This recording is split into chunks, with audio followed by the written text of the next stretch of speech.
Welcome, everybody. It's time once again for the next chapter with Charlie Hedges, as he explores turning the page on his life and yours.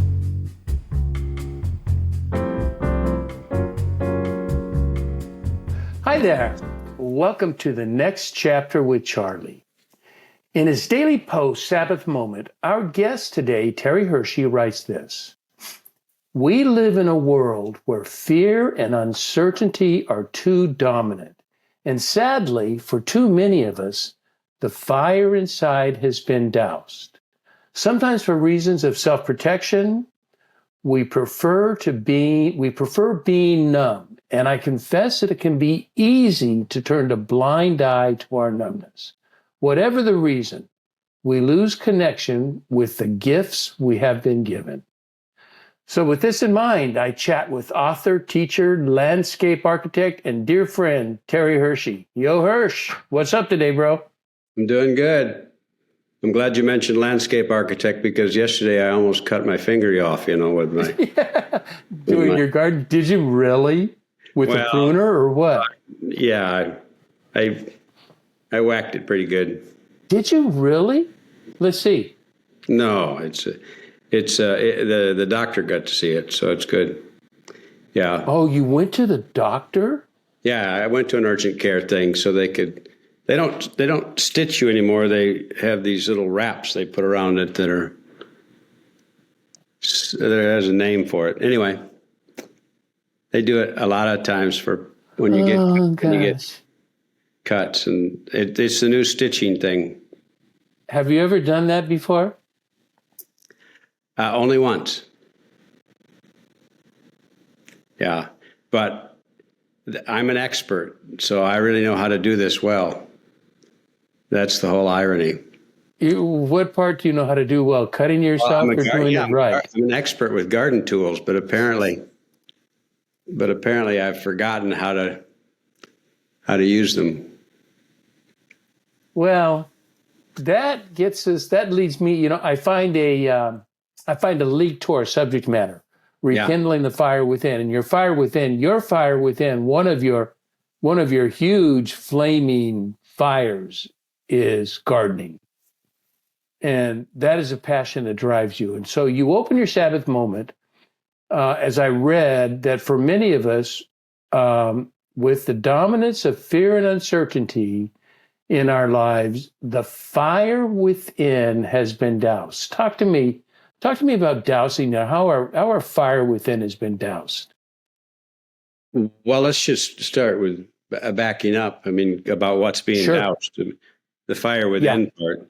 The fire within part, there are several phrases that it's just questions I ask. What makes you glad to be alive? And because that's part of the fire within. And the second thing is, what makes you at home in your own skin? Because when you're at home in your own skin, you acknowledge and embrace what is there, and then you live that out. You let that part, that you spill. To go back in our particular faith, we talk about the imago Dei, the image of God, that we were created that way. Everybody was created that way. Right. It's not something you have to believe or not believe. And so that image inside of you, that is, there's a light, speaking of the fire, there's a light inside of you that spills and shines. And so that, and we sometimes don't see that. We sometimes forget that. Very often we don't even believe that. We believe other things about ourselves. Right. And so because of that, we end up finding ways to douse it. Yes. So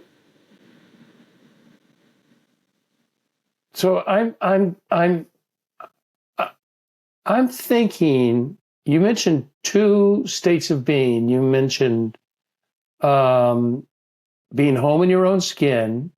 And glad to be alive. And glad to be alive. which one, do you struggle with either one of those anymore? Or do you feel like you've sort of leveled the plane? You always have growth. I mean, let's always keep in mind, growth is always there. But at some point in your life, you got to say, I've sort of come to live with this. In my opinion, I feel you're very comfortable in your skin. Yes, more comfortable than I've ever been. I mean, that's the one that was the real one for me, because the book that I've talked about for years, and you mentioned it too, a novel called A Glittering Image. Yeah. Susan Howard. Yeah, exactly. And it's about when you're young, and many of us know this, is we've been taught or led to believe that there's a persona that we have to wear in order to be liked, in order to impress, in order to achieve, in order to, and speaking of the world today, in order to have power or be connected to power. So there's personas. And all of those personas take a lot of energy. I mean, we've talked about this. The amount of energy it takes to keep wearing that persona and put it on every day. And there's a time when you begin to almost believe it, that that's kind of who you are, but you realize at some point, no, this just doesn't work. Right. And we've not been given the permission to even ask the question, who are we trying to impress? And what is the point with all of this? I saw, I don't remember where I was when I was traveling.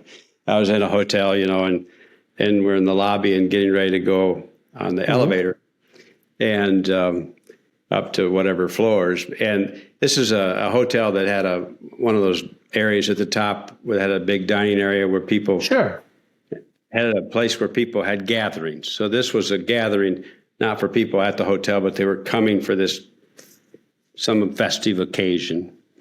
So there's a dad and little boy, just a little fella. I mean, he couldn't have been more than 4.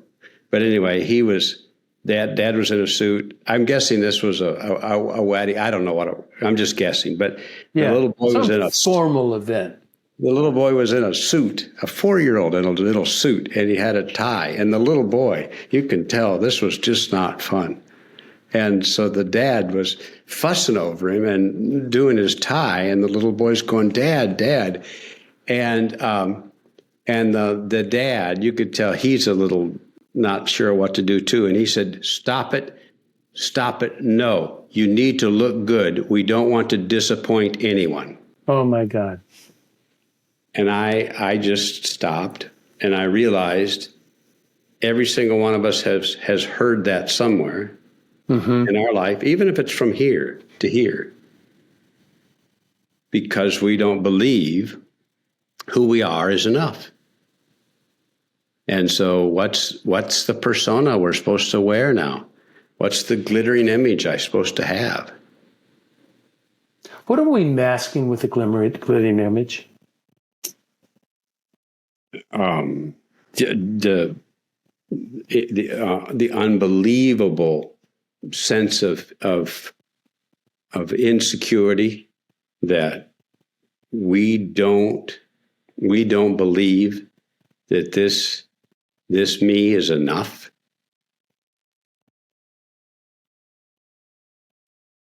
Yeah. And if we, I want to just keep breaking that down. And so I totally agree, but let's, for the sake of clarity, we're not enough for what? To be satisfactory in the eyes of other people?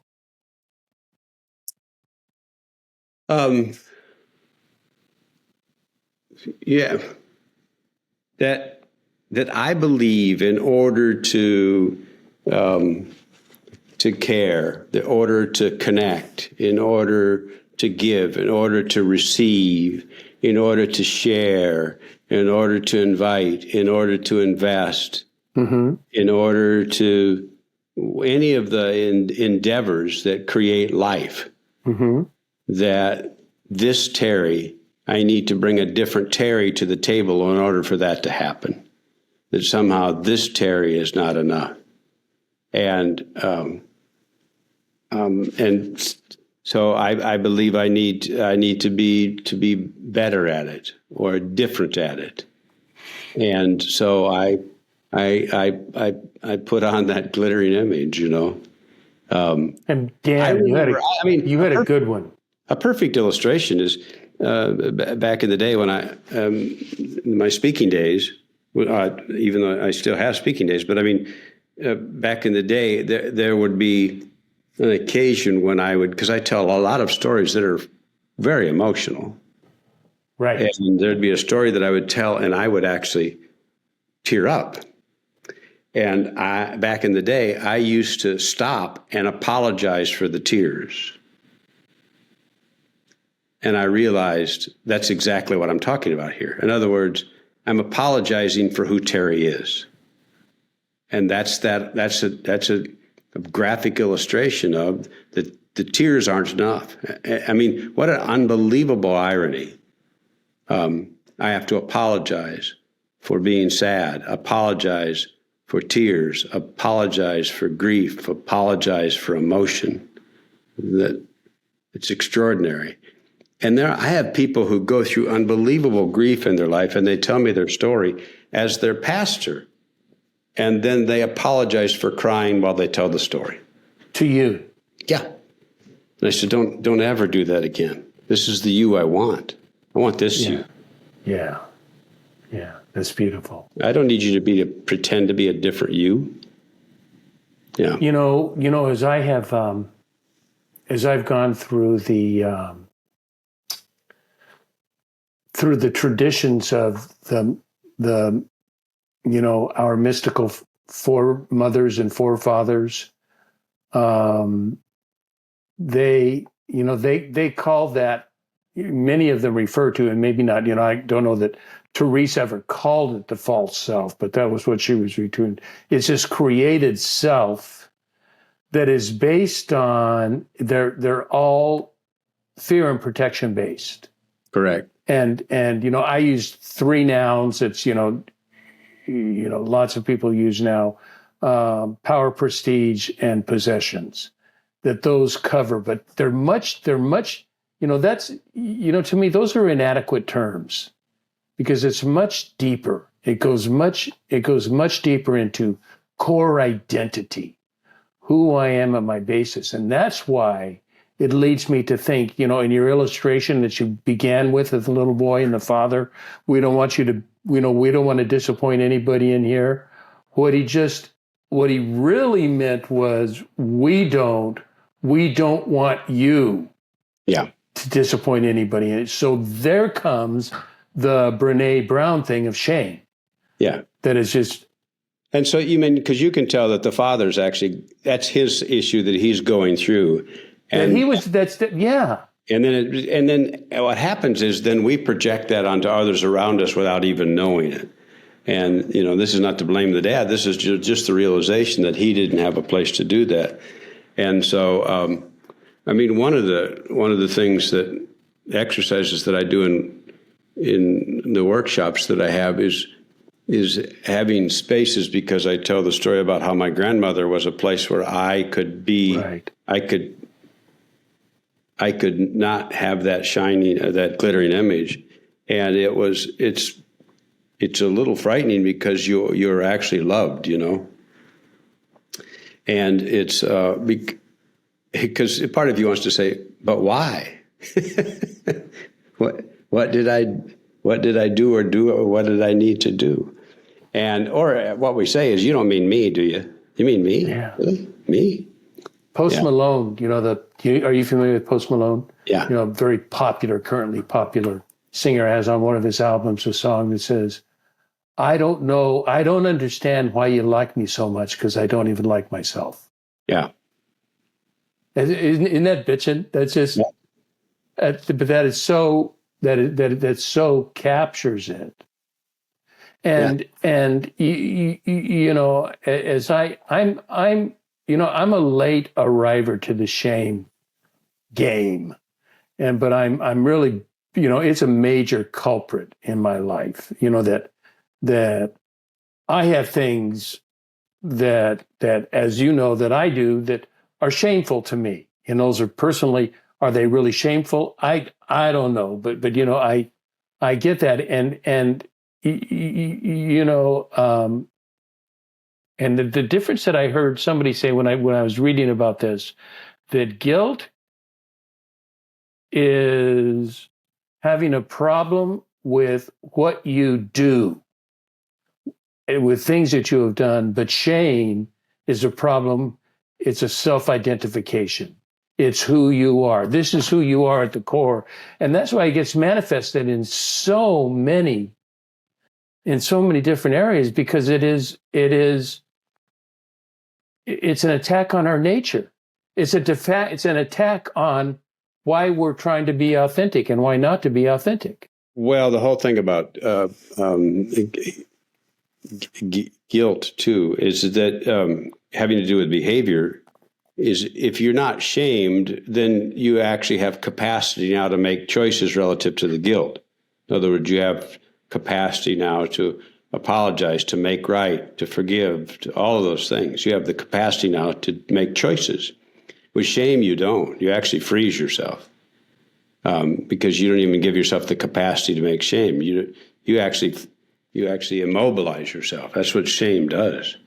And that's one of the most fundamental things about teaching, as you know, with regard to, preaching with regard to parables in the New Testament. Jesus never shames anyone, not one person, never shames them. No. But it's a fundamental reality to the legalism at the time, Pharisaism, was to shame people first, to put them in their place. But once you're shamed, you don't have a way out. Unless the only way out is you have to impress the people shaming you. Yeah, and that just creates. Yeah, that doesn't. That's a losing cycle. Yeah. Yeah, I think that's powerful. How much do you think rekindling the fire within? I'm trying to talk less on my show, and I find with you I'm going to talk more because we talk almost every day, very close to every day, and I wanted to relate to our listeners how much of this, this honest characterization of yourself, this removal of the glittering image and showing your real core self. Pardon my expression, everybody, but it's a scary fucking thing. Because you made yourself so vulnerable that you could be shamed. That, with the right words, with just a few words, whatever the right words are, the words, the trigger words, you were shamed. And yet, if you have a friend that you can, how many friends do you think we have where you can be totally honest about everything? Well, almost everything. No, that's not a common thing. No, but I feel if you can do that and if you can nurture that kind of relationship, and I think that's a years-long relationship. Yeah, the question I ask people is, tell me, like I talk about my grandmother's swing, which is the story of me sitting on her swing, and she called me darling. That story. She just called me darling, and I didn't need to impress or prove or do anything. And so one of the questions we have and exercises we do is, tell me where those places are for you. It could be a friend that could do that. It could be a place that does that, where you can put aside whatever that glittering image is and allow this you to be seen, be seen. Mm-hmm. And people say, well, I don't like it. And I'm thinking, but this isn't about liking. I can even say to parts of me and to parts of people I love too, there's parts of you that I don't like, but that's okay. I love who you are. I do. And that's a different thing. That's a good way to put it. I think that is true. It's not about liking. There's something, another value that's going on that is specific and particular to that individual, but it's a value that's a higher value that can overcome our dislikes or our disagreements. I mean, we stand pretty far in opposition on political ideologies, and yet we talk, and I come to you like I came to you yesterday about something and just said, look, I care not, I have no desire to debate this. I just want to know from your perspective, what are you thinking so I can broaden my base of understanding. I can understand this from a different filter and a different perspective. And do you know how helpful that is to do that, have the freedom to do that, and to know that person is not going to try to fight you on what you're believing? Because, I didn't even state really what I believe. It just was, give me your insight into this. And that goes for us, for our very personal lives as well. Mm-hmm. Yeah,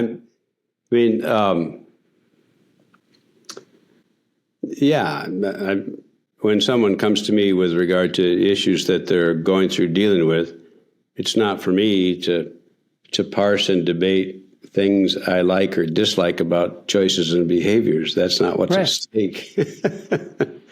What's at stake is where are they? Where can they be grounded? Where can they be at home in their own skin? Where can they make choices if they need to make them with regard to reconciliation and forgiveness and wholeness and all those things? And I can do that only if I am connected to that place here. The healing of our numbness and our reticence to passion, because it's vulnerable. Yeah. To expose our passion is very vulnerable, right? Because it's exposing who we are to the core. But even I don't want to make this a shame show, but let's just go on this thing of shame because it's so easy. I don't think shame is something that you can really deal with individually and personally. I think shame is relational. It's all about me, but it's how do I look in public? How am I perceived in public? What are my actions? And so that's why relational healing with at least one other individual or two other individuals, or whatever, your handful of, which will be a small handful. I don't think there's a good way to manage that apart from relationship, since it is relational. Well, it's the benefit of having that to bounce off of. Back to my grandmother again. I mean, that she was the one to bounce off of with that, because she becomes the reflector, the mirror that reflects something that I was not seeing in myself, and that reflection, that mirror. So that's the relationship part. Is the person that can do that can be that reflector. Who can just literally say, you realize you're not seeing yourself clearly, right? Yeah. You realize that the person you think you are is not you, right? You get that, right? Yeah. Tell me, you speak a lot about your grandmother, but we've never talked about, and I think we might be almost surprised to learn what the answer to this is. But how frequently did you see your grandmother? Oh, when I was young, she lived in a town not very far from where I grew up. And so I got to go over and spend one night a week at the house. So you were close with your grandmother. Yeah, and on Friday night, so it wasn't school the next day. And I got to wake up the next morning and I got to watch cartoons on TV because we did not have a TV. I grew up without a TV in our home. And that was a philosophical decision, right? Not a financial one. I don't remember what it was, but actually, it was kind of nice to grow up without a TV. So I got to watch a TV at my grandmother's house, but I'd sit in front of the TV because the shows didn't come on until a certain time in the morning. And before that, it was just that thing on the screen.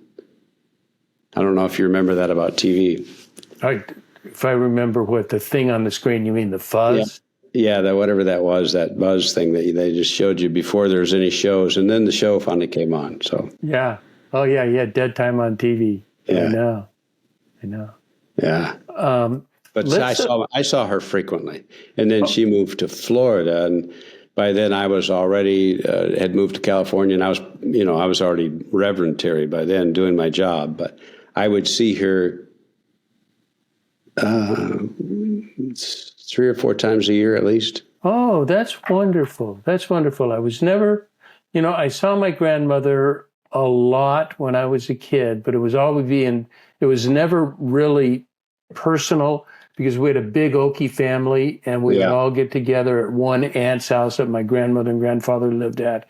And so there would be 20 or 30 family members and children engage with grandma and grandpa, and that's a lot. Yeah, it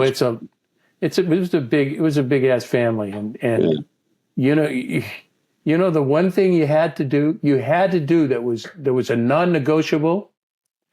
When you left, it was like one of the comedians said, after going to my family, when you left, you need to have your lips retreaded because you had to kiss everybody except your cousins. Didn't go to your. But you had to kiss them on the lips. There was no kiss on the cheek. No, the Okie, you kiss on the lips. Wow. That was now, you got to remember this was in the 50s and 60s. So this was a while back before it was, it may even be politically incorrect now. I don't know. Well, yeah. Yeah, but that was. Why don't you do a whole show on that someday? I just did all I'm going to do on it. But my grandmother had a saying one time too. We were my parents' friends had a yacht, had a big old boat, had like a 90-foot boat. That's not a yacht. That's a ship. But yeah. Well, yeah, but the girth, is that the width? The girth. I don't know. The width of the ship was only like 15 feet. So it was just a skinny stick, doing the sea. And we took my grandmother and aunt, we took them one time to Catalina. And I had my best buddy in high school who was like, known as the best looking boy in the high school. I mean, all the girls went whatever they go over a guy. Mike Sawyer was the guy. Mm-hmm. And as we were walking, my grandmother and Mike just got such a chuckle out of this. My grandmother said to an aunt, but I think she knew I could hear. Yeah, she knew I could hear because I was walking just a couple steps in front of her. Yeah, he's a good looking boy, but I got to tell you, ours outshines them all. And that, look at that's 50, 60 years ago. Yeah. And I remember ours outshines them all. Small. That's good. Didn't it? Didn't it sound like grandmother talk? Yeah. Yeah. She said really good stuff. Yeah. So let's get back on the fire, because I'm a person that lives by the fire within. And until weekend before last, when it was rekindled, as you know, my fire had dwindled. Mm-hmm. I was sort of hammered with sort of this uselessness and boredom. I've gotten into that. That's such a lame excuse for anything. But it feels very real at the time.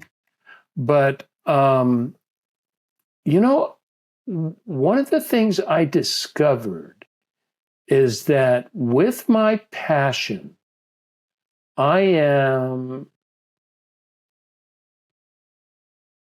my personality type is unusually impulsive and spontaneous, that I want to respond right now. I want to send that return email right now. I want to, or if I'm really passionate about something, I want to write that right now. And now what I found that I have been trying to nurture, managing that by saying, I need to learn the wisdom of waiting. And, you don't send an email right away. You may write it right away, but then wait a day and take a look at it, which is, there is wisdom to that. There's great, because, you can say some pretty stupid stuff. Well, there's also wisdom given our age. If you wait a day, you'll forget you had it. So you don't. I think that may be what's going on, Terry, because That's what I'm true. finding, I'm finding that not only did I'm starting a small group within our 60-person group. It's starting a group of 7 to 9 people, and we're starting our own little community. I don't know what we're going to do. We're going to decide as a community. We're going to decide as a group what the purpose of this group is, what the meeting times, how long we're going to last, how we're going to do it. So it's going to be it's not going to be Charlie's group. It's going to be our group. I'm just the initiator, and then I stand back and facilitate. I wanted to send an email to everybody, to my 7 people right now. We have 2 we're thinking about adding. And I decided I need to wait on this because I'm so hyped up about it. My passion is so turned on. I was just turned on last weekend with this group, with Richard Rohr's group, of this interaction and contemplation that I'm very involved in. And I was very turned on to that. And I thought, I'm going to overstate my, and really it came down to, will the people like what I have to say? Will I be too passionate? So I decided the wisdom of waiting. And so I said, I've written about this last week. I've written really good stuff about this. And then I sent the email, and it was very terse, 6-line email. Just, there was zero passion in it. Zero. And I thought, this is not right. So I'm thinking it's better to just go with my gut at that moment. Just go with my gut. This is me. People are not surprised about who I am. People that know me are not surprised, and people that don't know me are going to find out that's who I am. What are your thoughts on that? This wisdom of waiting as opposed to going immediately with the gut. Well, I mean, it's not an either or for me, but one of the recognition is. I'm going to find a quote. Can I shift to another page here? You can see me? I can see you, yeah. So this is, because I'm writing about this, a fire within, and as you know, I'm a golfer, and all truly spiritual people are golfers. I know you know that. Yeah. But for people, even if you don't know golf, and maybe you've known it as even a sports person, that the golf person, you have to find the true swing within you. And if you spend all your energy trying to imitate somebody else's swing, if you spend all your energy trying to impress people with a different kind of swing, in other words, it's going to mess you up. To your point about the email, I need to write the email that's a certain kind of email. So anyway, you remember the movie Bagger Vance? Of course. Yeah. So Will Smith, remember Will Smith was the caddy for Matt Damon? Okay, yeah, vaguely that's coming back to me. Yeah, and so he, and there's the movie takes place back in the 40s or something when golf was, anyway, this is one of the statements he says to Matt Damon, and I was going to use this in one of my writings. He said, because Matt Damon was completely flustered about his game, and he was completely flustered about what other people were seeing in his swing and his game, and he was completely flustered that he wasn't impressing people like he should. And Bagger Vance, this is his little speech to him. He said, inside each and every one of us is one true, authentic swing, something we was born with, something that's ours and ours alone, something that can't be taught to you or learned, something that you got to be remembered. Over time, the world can rob us of that swing. It gets buried inside us under all our wouldas and couldas and shouldas. Some folk even forget what their swing was like. Caveat, if you even knew it to begin with, if you even had a point of access. Yeah, and a lot of it is what he was doing is letting him pause, because if you pause to get the external noise outside of you, in your case, you see a passion that's alive and well in you. Oh, and I love it. Yeah. So there's an internal swing, and I agree with that part. That let's recognize that. And as soon as you say, well, what if? Okay, what if? What if I have gone overboard or whatever? Okay, then you've gone overboard, and then you make an adjustment. That's the whole point. Yeah. It's called I'm sorry. Yeah, it's called What's Next. Yeah. That's my great line from West Wing. What's next? Oh, that's the line in West Wing? That's what he always said whenever they came in for a meeting. He was always go, okay, what's next? In other words, let's move on. Let's go. Let's get on with it. Yeah. Yeah. Great line. Great line. One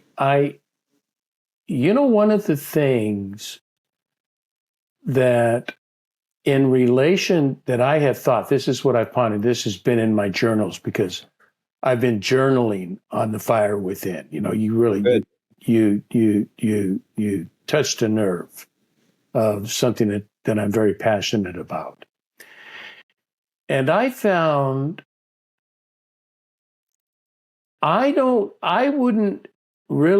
like to call myself one who seeks perfection, yet I damn well want to do it right and do it well and be acknowledged for doing it right or doing well. If that's not perfection, I don't know. It's just another aspect of perfection. And that's probably one of the premier enemies to my fire, Terry, is wanting you can't do the fire within right. Right. Well, but I mean, that's the same golf thing. I mean, because you can't, if you want perfection, it's just not going to happen. And the trouble with that is then I'm worried about the shot I just hit because I didn't do, and I'm thinking about the way I should have done it. And then I'm worried about the next shot rather than just breathing, deep breath, just be here now for the shot. Can shots be done differently? Yes. But what can't be done differently is removing yourself and your full self from this moment. That's what you can do. You can give yourself to this moment. In other words, I'm here now. And I gave myself fully to it. And we see it. I mean, we even know this. You even know this, even in the sport your son plays. I mean, I gave myself fully to the moment. Did I strike out? Yes. But I swung like I've never swung before. Yeah, he gets to do that a lot.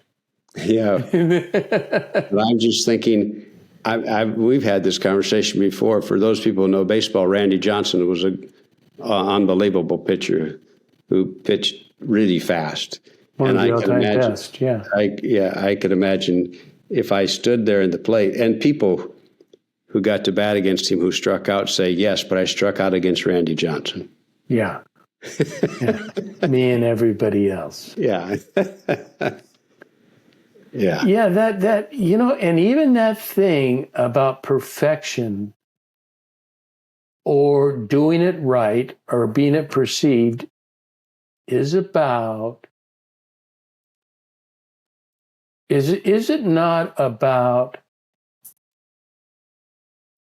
once again, as we stated to begin with, gathering or garnering the approval of other people? That when I do things right, then I am all right. Yeah, it's the same thing that I have whenever I visit, gardens, because I've designed lots and lots of gardens, and so I visit people's gardens, and I always tell people that you know a true gardener because when you visit their garden, the first thing they say is, "I'm sorry, you should have been here last week because it was really it was beautiful then. It was really good last week, or you should come next week when something's in bloom." In other words, yes, because it's not quote perfect now, then I'm not pleasing you or impressing you, and I'm thinking, Lord have mercy, Lord have mercy. And that's not as you taught me when we built my garden at a house I didn't live that long after we built the garden, which is unfortunate. Had a hidden garden, it just had some wonderful aspects to it. But the creation of the garden had little to do with other people's opinion for me. This was not a design to impress people. This was a design for peace and serenity within myself. Yeah. It's had to do simply with an expression of who you were. Yeah, exactly. And that's why it's fun to do as a designer too. Because otherwise you're designing it out of the pictures of a magazine just so that you can impress somebody. That's why you can tell somebody who's in the kitchen cooking, if they're trying to impress, they're cooking in a really anal retentive way rather than just passionately being a part of the process. And then that whole vibe is an absolute delight to be around. The vibe of not being... That somebody that's fully alive in the moment, in their skin, and you enjoy watching it, which is what you see with young children who still have not put on that glittering image yet. And you watch them and you go, yes, yes. That kid is fully alive and at home in their own skin, and it's a delight to see.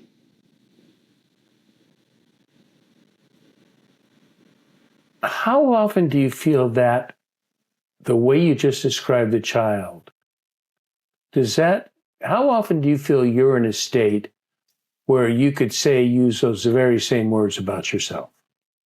Oh, I don't even, in a sense, I don't worry about that because otherwise I'll use it as a way of keeping score. I literally, like this morning in my walk, I have liturgies for my day, rituals. My walk this morning, I take pictures of blossoms. I could show them to you. Little blooms that I walk past that I'll never see again. One-time events. And so I have these moments, I'm in the moment. That's it. I'll take them. And then that's it though. Then you're on. What's next? But savor it when you got it. Yeah, it's become a big thing with me, Terry. I got that. I love your words on that. You have impacted me on that, and and as have the Buddhists, And as well, the mystics have, I think I may even have written a blog that I don't think I don't think I really like as much, but I like the title, Attention is a Superpower. Paying attention is a superpower. I wholeheartedly agree. 100%. Oh my God. Yes. I mean, look, your story of the woman on the boat. It is, when I go walking, when I walk with my wife, we're in conversation. When I walk with myself, I'm in observation. Mm-hmm. Even if I have music or some podcast or some show that I'm listening to, because, God forbid I don't have some kind of distraction as I'm walking my neighborhood, because I don't have what you have. You're walking country. I'm walking cement. Yeah. There's not a lot of beauty in the cement until you start looking for it, until you start paying attention. And I am walking now, something that's frustrating Pam, my wife, is that I'm walking, I call it the Abbot's Gate. There you go. When I go to the Abbey, which I will be at next week, the Abbot has a very intentional gait in his walk. He doesn't walk really necessarily slow, but he's never in a hurry. He's just, I have never seen him speed up his gait for anything, even if he's late. He has this gait, and I've tried to mimic. I've laughed with him about it. I've tried to mimic the Abbot's gait, and my wife, and Pam is funny, says, "Honey, you're walking like an old man." I said, "I know, but I'm trying to absorb." Well, I don't have it in me to absorb this much. So, if you're going to walk with me, you have to walk a little faster. But it's just we have chuckles about that. But I like the Abbot's gait of being pensive, observing, thoughtful. Absolutely. Those are wonderful. Those are wonderful attributes. I agree with every bit of that. Well, mi amigo, it's I feel like we've covered this subject pretty well. Mm-hmm. What do you think? What have I missed?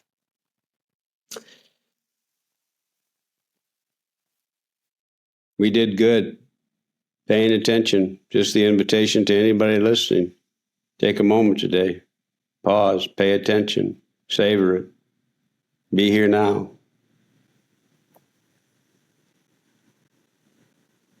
Yeah. That's very difficult.